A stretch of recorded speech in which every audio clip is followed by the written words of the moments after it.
Welcome to the Rim Break Rodeo. We hope this video helps. You already have VSCode and a GitHub account. Now make tools talk. First, install Git and run Git version to confirm it's available.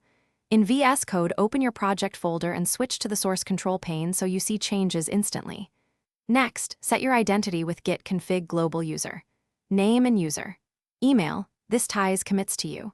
Once done, initialize a local repo with Git in it or click Initialize Repository. This creates the Git metadata you need to push. Now you prepare the snapshot you will push. Create a README and appropriate. Git ignore so unnecessary files stay out. Stage changes using the source control UI or Git add. Then commit with a meaningful message. Git commit M initial commit so history is clear. Next, create the remote repository on GitHub and copy the remote URL. Choose HTTPS if you prefer password tokens or SSH for key-based auth. Once you have that URL, add it as origin. You're almost done. Push your local branch to GitHub to publish it. Use git push uorigin main or master to set the upstream and send commits. If Git rejects the push because the remote has commits, make sure to git pull rebase origin main to integrate changes, then push again.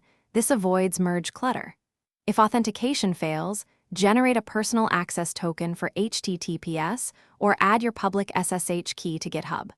Once the push completes, refresh the repo page to see your code.